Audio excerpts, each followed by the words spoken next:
ketiga, hukuman Hamad. Cari mati. Itu yang ada di pikiran Baby waktu keluar dari ruangan dan di tangannya terpasang cincin yang dipasang asal. Ngapain juga ia memakai cincin ini? Kalau malah ditanya-tanya, gimana? Ia sudah terbiasa terlihat gak pakai cincin. Lah kok ujuk-ujuk pakai cincin? Daripada ditanyain lebih dari 10 anak penghuni asramanya, mending ia simpan saja cincin ini. Plus, nanti takut hilang juga.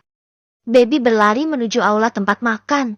Kalau tak diisi makanan, bisa sepaneng perutnya. Dia sudah sangat terlambat, dan bisa jeti lauk utama sudah tak ada lagi. Alamat makan sama sayuran dia. Imbi. Ledek dijah begitu Baby duduk dengan piringnya. Benar saja. Dia hanya kebagian oseng kangkung dan nasi putih. Itu juga nasinya ada yang kering. Secara ujung dan pinggiran meja besar kantin dapur ini yang masih tersisa. Di ruangan ini juga hanya tersisa beberapa orang saja. Santriwati lainnya sudah selesai makan, dan mungkin sekarang berkumpul di asrama masing-masing untuk persiapan kelas diniyah. Jangan ngeledek deh, keluh Baby sambil mangap. Anggap aja gaya hidup sehat. Apa itu? Vegetarian. Makan sayuran demi kesehatan tubuh. Langsing singset. Lagian lama bener, kena hukuman beneran Beb. Entar Jumat katanya. Dia sibuk. Hei, Yuzet Hamad bilang begitu. Wah, kacau ini mah. Parah. Ucap Dijah dengan lebay. Apaan yang parah? Kacau apaan? Ia hanya berpikir, apa ada yang bisa lebih kacau dari ini semua? Nikah sama guru paling angker? Hari Jumat itu. Bagda sholat Jumat. Semua guru, asatids dan asatidzah punya waktu senggang. Ibaratnya libur. Kan Jumat gak ada kelas diniyah. Jeti, kalau hukuman kamu dipindah hari Jumat. Alamat. Dijah berhenti dengan penekanan dan wajah misterius. Alamat. Alamat apaan? Tanya Baby penasaran. Kau akan pulang dengan, atau tanpa, kebahagiaan. Beh, apaan sih? Emangnya Demetor apa dia? Lah, gak tahu aja ente. Udah banyak korbannya. Makanya jangan macem-macem kalau kelasnya dia. Langsung dim. Anteng dan jaga akhlak. Jangan pecicilan. Lah, aku bukannya gak jaga akhlak jah. Tapi emang susah banget. Masa baru masuk udah halaman ke-15 suruh ngerjainnya. Ngerti juga enggak? Ya itu bukan salah kamu berarti. Jawabnya dan Baby kini setuju dan memberi jempolnya. Akhirnya ada yang mau mengerti dia. Itu salah otakmu. Beda spek. Dadah. Silahkan Jeti Imbi, dadah Besti. Lalu Dijah pergi begitu saja meninggalkan sahabatnya itu yang hanya makan nasi dan sayur. Semua santri pasti paling senang kalau datangnya hari Jumat. Sekolah libur dan takliman libur. Makanan juga biasanya enak-enak. Tapi tidak dengan Baby. Ia sejak bangun subuh tadi sudah deg-degan. Jantungnya rasanya mau copot dan pikirannya jeti kemana-mana. Apalagi ditambah dengan semua hasutan Dijah dan tambahan negatif thinking darinya. Ya palingan gak ampe bikin kamu tepar Beb. Udah tenang aja. Palingan suruh nulis hadis, paling banter 50 biji. Atau nulis sorof dari 2 lembar kosakata. Ahahaha. Pokoknya hukuman dari dia itu di luar Nurul. Di luar nalar. Hahaha. Jeti gak ketebak. Udah, banyakin dizikir dan sedekah. Kan musibah gak akan datang untuk orang yang sedekah. Maksudnya? Gak ada duit lebih apa Beb, aku ini loh. Piatu. Ibuku pergi dari rumah dan aku dibesarkan oleh ayah doang. Gak kasihan apa aku? Tanya Dijah dengan melas. Dengan kata lain dia minta uang dari Baby, sedekahin dia aja gitu maksudnya. Baby cemberut. Aku, ini yang piatu beneran. Jangan ngadi-ngadi deh. Udah sarapan yuk. Ajak Baby. Ya setidaknya dia harus makan banyak demi tenaga yang paripurna. Di aula makan, tak seperti biasanya. Kenapa aula ini jadi lebih ramai dari sebelumnya? Walaupun hari Jumat, biasanya gak seramai ini. Kenapa sampai ada yang berkerumun di satu sisi? Kok hebring sekali? Ada apaan sih Jah? Oh, gak tahu deng. Katanya emang ada tamu sih tadi, gak tahu siapa tamunya. Tapi kalau ramai di sini, berarti tamunya ya perempuan. Makan aja dah. Biar aman. Yang ada di pikiran baby saat ini adalah isi perut demi amunisi otak dan tenaga nanti siang. Pasti ia dapat hukuman yang mantul. Jadi ia harus persiapan fisik. Ia juga sudah memasukkan kamus munawir miliknya ke tas, lalu buku latihan bahasa Arab untuk Syorof plus tabel domairnya. Buku hadis arba'in dan catatan, ringkasan beberapa kitab. Dia sudah siap amunisi lengkap pokoknya. Jadi kalaupun hukumannya seabrek, ia akan sanggup mengerjakan. Ya nggak kelihatan bodoh-bodoh banget lah setidaknya. Keramaian itu terus terjadi sampai ada beberapa santriwati yang sedikit lebay dengan dorong-dorongan untuk dapat posisi yang diinginkan. Baby dan Dijah yang sedang makan dibuat penasaran dengan kerusuhan ini. Ada apaan sih? Segitunya. Heran juga. Apaan sih? Kini Dijah yang berdiri, ia yang memantau langsung. Mencari tahu ada apa gerangan yang terjadi. Ia kembali dengan menggeleng. Walah, pantesan Niningrum yang dateng. Aduh, hebring bener. Gumam Dijah dan lanjut makan. Anaknya Pak Kiai. Yang udah nikah itu. Dijah mengangguk. Paling, kangen orang tua. Makanya kesini lagi. Mungkin itu mantan muridnya Niningrum. Kan dia ustazah favorit di sini. Ramah, baik hati dan gak sombong. Atau, apa semua itu pada cari perhatian ya sama calon kakak ipar? Bisik Dijah kepada baby. Yang diajak bicara hanya menaikkan bahunya. Tak tahu menahu urusan itu. Itu adalah topik paling hangat sampai sholat Jumat berlangsung. Semua santri yang pagi ini jadwalnya khidmat ke pondok. Semua bergosip mengenai perihal kedatangan Niningrum. Jadi karena hari Jumat semua libur, mereka khidmat dengan merawat pondok. Ada yang dapat bagian bersih-bersih taman, ada yang bersih-bersih perpus, aula, mushola sampai ruangan kelas. Intinya bersih-bersih dan merawat bersama lingkungan pondok. Sebagai bentuk pengabdian mereka, juga untuk melatih kekompakan tim. Tapi ini bukannya kerja, malah gosip. Baby yang akhirnya diketahui punya bakat menggambar yang bagus. Akhirnya dapat jatah untuk menghias pagar di depan mushola. Dengan tulisan dan gambar bertema kaligrafi tentunya. Jadi ada ustazah yang memberikan sketsa atas apa yang harus digambar dan baby yang mengerjakannya. Beruntung untuk baby, Dijah juga ditugasi untuk mengambil rumput liar di lingkungan taman mushola. Jadilah ia bisa sambil ngobrol dengan sahabatnya itu. Jadi, ini katanya sih, dulu waktu ada Niningrum. Pondok Banat itu adem tentrem, seperti ada jangkarnya. Niningrum itu pintar, berbakat tapi nggak sombong. Dia pintar kasidah, pintar keilmuan baca kitab dan hadisnya, plus pintar kerajinan. Bahkan dulu ada kelas buat kerajinan sendiri, yang ngajar ya Niningrum itu. Bikin rajutan, apa sih hiasan di mukena itu yang pakai pita? Itu, aduh sampai kebanjiran orderan dulu di sini. Dulu di sini doang yang punya begituan. Berak trouhnya Niningrum. Tapi ya begitu dia nikah. Ya budal jalan.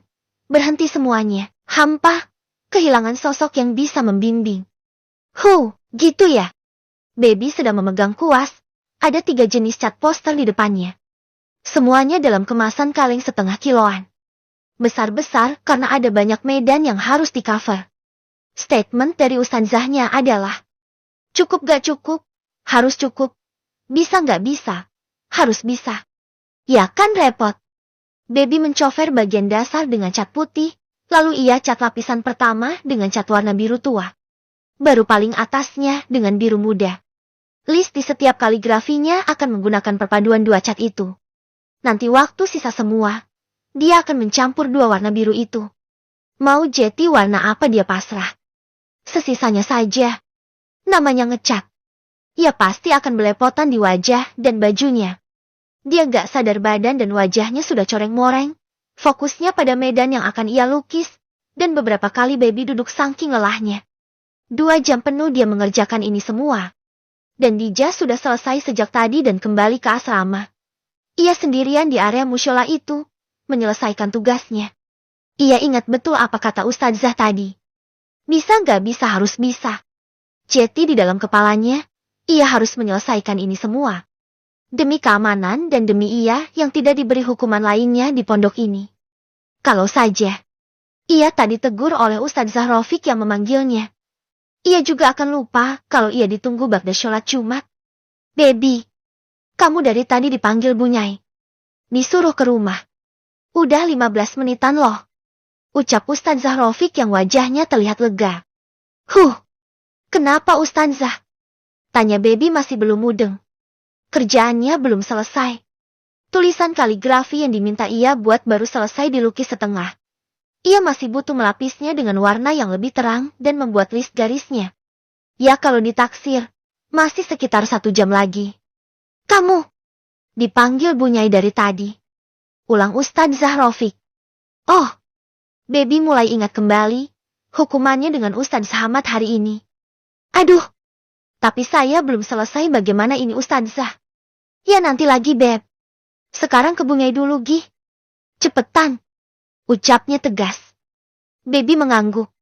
Ia meletakkan kuas cat di atas cat yang ia tutup semua. Biar gak kering, lalu ia mencari keran air untuk cuci tangan. Ayo Beb. Jangan lama-lama. Ustadzah Rafiq menungguinya. Sepertinya ia yang diminta mendampingi Baby ke rumah Bunyai. Baby mengikuti langkah Ustadzah Rafiq yang cepat itu. Ia sampai ngos-ngosan begitu sampai perbatasan Pondok Banat dan Pria. Kamu itu, apa gak dengar azan apa? Udah azan dari tadi. Udah pada makan siang orang-orang, kamu masih aja. Saya dari tadi, ada kali hampir setengah jam nyariin kamu. Berarti kamu belum sholat ya Beb? Iyakah Ustadzah? Saya gak nyadar. Gak ada yang manggil juga buat makan siang. Tapi udah sholat tadi Ustadzah. Ya berhubung sholatnya di musyola. Masa iya Baby nggak ngeh? Dia tadi sudah sholat dan kembali bekerja lagi. Lupa ingatan kalau setelah sholat seharusnya makan lalu ke rumah Pak Kiai. Kerajaannya itu terlalu banyak dan ia memang menyukai melukis. Jeti. Apa boleh buat? Sudah. Yang penting sudah sholat. Nanti abis dari rumah Bunyai. Langsung makan aja. Gak tahu deh kebagian apaan kamu. Lagian sih. Ya ini namanya nasib. Sudah telat makan. Gak tentu dapat lauk apa. Pakai kena omel lagi. Tiba di depan rumah Pak Kiai. Ustadzah Rafiq pamit kembali. Karena di depan rumah sudah ada Bunyai di sana. Baby mendekat dan cium tangan sosok tua itu. Kok lama sekali nak? Iya Bunyai. Baby ngecat halaman musyola. Temboknya dicat kaligrafi. Tapi belum selesai. Jawab Baby. Ya sudah. Kamu sekarang ke jalur sana. Ada deretan rumah setelah pohon rambutan. Rumah paling ujung dengan cat hijau muda. Itu rumah Ustadz Hamad. Kamu masuk aja. Sudah ditunggu dari tadi. Ucap Bunyai. Baby mengangguk manut. Ya memang ahlaknya kalau bertemu dengan Ustadzah. Ustadz atau lebih tinggi lagi. Buyai atau Pak Kiai harus menundukkan pandangan. Ia mencari jalur yang dikatakan Bunyai dan pamit. Menyusuri lorong dari batu bata tanpa dipelur, dan setelahnya ia melihat pohon rambutan yang dimaksud. Baby berjalan perlahan menuju rumah yang paling ujung. Bercat hijau muda. Fix ini pasti rumah Ustadz Hamad. Klek. Susah payah ia menelan saliva. Ini dia. Rumah suaminya. Rumah algojonya, yang akan memberinya hukuman. Hemf. Bismillah. Ucap Baby pelan. Ia melangkah dan mengetuk. Assalamualaikum. Diam. Sunyi. Tak ada jawaban. Kalau dari yang ia ingat, ada di kitab. Kalau bertamu hanya boleh memanggil 3 kali. Kalau tak ada jawaban, atau tak diizinkan, maka tamunya harus pulang. Sebuah angin segar. Semoga aja sampai ketukan dan salam ketiga gak ada yang jawab. Batin Baby. Tok, tok. Assalamualaikum. Ia berbuat curang sekarang. Mengetuk dengan pelan dan mengucap salamnya dengan pelan. Ini bisa dijadikan alasan nanti. Kalau Ustadz Hamad protes dan ngamuk. Kenapa kamu gak datang? Ya kan saya udah ngetuk 3 kali. Gak ada jawaban. Hehe. Ini terakhir. Bismillah. Semoga gak ada yang jawab. Ucap Baby pelan. Kini senyumannya mengembang sangat lebar. Rejeki. Mukjizat. Tok, tok. Assalamualaikum. Ia bahkan mengetuk lebih pelan lagi dan mengucap salam lebih pelan lagi. Ia diam. Menunggu dengan senyuman lebar. Ia akan menunggu 2 detik atau 5 detik lalu berbalik kalau tak ada jawaban. 1 detik. 2 detik. 3 detik. Alhamdulillah ya Allah. Ucapnya senang. Kreaak. Waalaikumsalam. Masuk. Ucap suara pria dengan ketus. Pintu juga yang tadinya tertutup dengan indah. Akhirnya terbuka. Aduh. Ya Allah lindungi aku. Di dalam rumah. Ada 2 ruangan di rumah ini. 1 ruang tamu. Plus ruang makan sepertinya. Karena di sana ada 1 piring kotor yang belum dibersihkan. Ruang tamu yang dilihat baby hanya berupa karpet dan 2 bantal kecil. Ada ruangan lagi di dalam. Ya mungkin itu kamarnya Ustadz Hamad. Baby duduk bersila di atas karpet. Meletakkan tasnya dengan perlahan dan menunggu tugas atau hukuman apa yang diberikan. Sementara Ustadz Hamad masuk ke dalam ruangan yang baby tebak adalah kamar dan tak keluar lagi sampai hampir setengah jam. Bukannya baby gak sabaran dan suka protes. Tapi mbok ya segera disuruh atau dikasih perintah gitu kan baby belum makan siang. Ia baru saja punya inisiatif untuk memanggil Ustadz itu dan minta hukumannya. Tapi si pria yang tadi memakai gamis putih itu kini kembali keluar tapi mengenakan baju koko putih dan sarung hitam. Dia ganti baju. Ustadz Hamad duduk bersila di seberang baby. Ya setidaknya ada jarak 1 meter di antara mereka duduk. Kamu sudah kerjakan halaman 1-15-nya. Bisa kalau saya suruh sekarang? Tanyanya tegas. Kan dikumpulin Ustadz. Iya. Saya suruh kerjakan sekarang sanggup gak? Ulangnya dengan suara bahkan lebih ketus lagi. Baby tak tahu apa dia berbicara dengan wajah marah atau tidak. Karena ia hanya menunduk. Takut plus adabnya sebagai santriwati. Insya Allah. Kerjain. Ucapnya lalu berdiri. Ia masuk ke dalam ruangan itu dan kembali membawa LKS milik baby. LKS itu diberikan dan baby dengan susah payah menegak air liurnya sendiri. Nasib. Ia gak siap dengan hukuman ini. Kenapa juga gak kepikiran? Setelah itu, saya minta hafalan Aqidatul Awam kamu. Ucapnya. Baby lagi-lagi mengangguk pasrah. Semua satriwati di sini wajib hafal itu. Dan ia baru saja hafal kemarin. Belum 100% tapi kalau ada yang baca, ia sudah bisa mengikuti semuanya. Tapi kalau urusannya mesti setoran di depan Ustadz ini. Baby gak yakin ia akan selamat saat keluar dari sini. Baby mengerjakan leksnya, semua senjatanya ia keluarkan.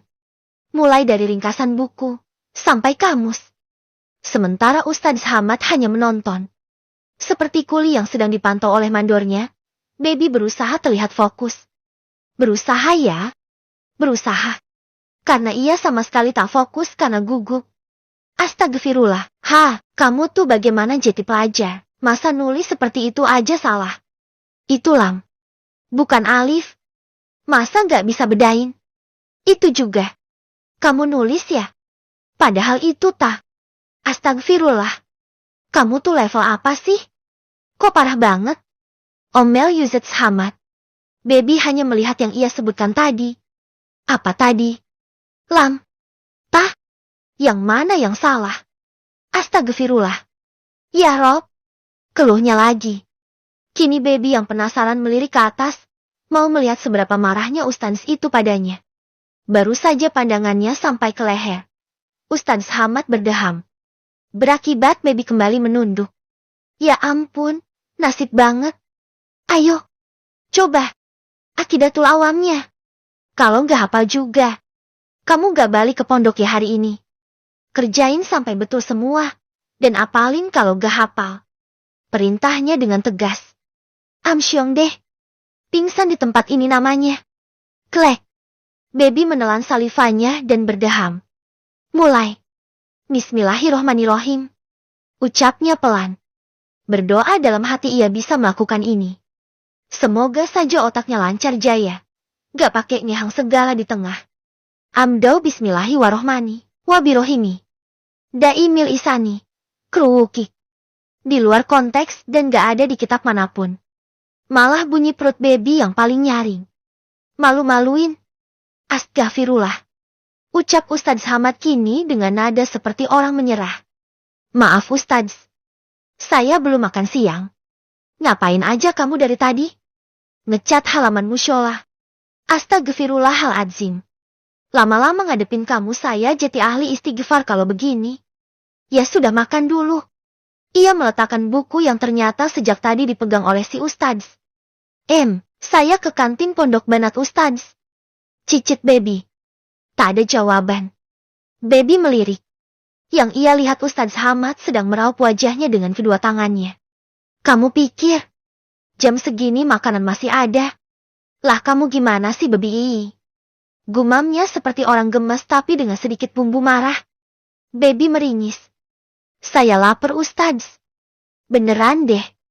Mungkin otak saya bisa lebih cerdas kalau saya kenyang. Hehe. Jawab Baby dan membuat Ustadz Hamad mendelik kaget. Mungkin yang ada di pikirannya, berani-beraninya ini bocah. Kalau ngantuk, gimana? Itu ujur Ustadz. Balas Baby keceplosan. Astagfirullahaladzim. Gumam Ustadz Hamad lagi. Baby meringis. Ia keceplosan tadi, istighfar lagi deh tuh orang. Ya sudah. Saya pesankan makanan. Diam di sini. Ucap si Ustadz dan pergi meninggalkan Baby sendirian di rumah itu. Baby tersenyum lebar. Hehehe. Dapat makanan gratisan. 15 menit setelahnya Ustadz Hamad kembali dengan bungkusan. Ia memberikannya ke Baby, dan ada 1 botol air minum kemasan. Ini. Saya kasih waktu 15 menit. Harus selesai. Makan. Baby mengangguk. Tersenyum dalam hati. Enak nih kayaknya. Sampai ia membuka bungkusan itu. Klek. Bagaimana ini? Kayaknya. Gumam Baby tak yakin dengan apa yang ia lihat. Ini adalah gado-gado yang sudah tercampur bumbunya plus sambalnya. Ia diam. Membeku di udara dengan memegang sendok plastik yang sudah ada di dalam kresek tadi. Ayo. Cepetan makan. Jangan sampai asyar kamu gak ngerjain apa-apa ya. Ancam Ustadz Hamad. Baby mengangguk dan membaca bismillah 3 kali. Mungkin ini yang akan jadi obat atas alerginya akan kacang. Badannya karena terpaksa dalam keadaan genting, akhirnya bisa mengatasi efek alerginya. Baby memakan dengan banyak berzikir di dalam hatinya. 1 suap. Kunyah. Telan. Aman. 2 suap. Kunyah. Telan. Aman. 3 suap. Kunyah. Telan. Dadanya terhimpit, matanya membelalak, mulutnya membuka seperti huruf O, dan ia tak bisa bernapas. Saya, gak bisa, faces. Baby berusaha meraih si Ustadz yang sedang baca buku di depannya. Ia tak sadar dengan apa yang terjadi setelahnya karena ia pingsan.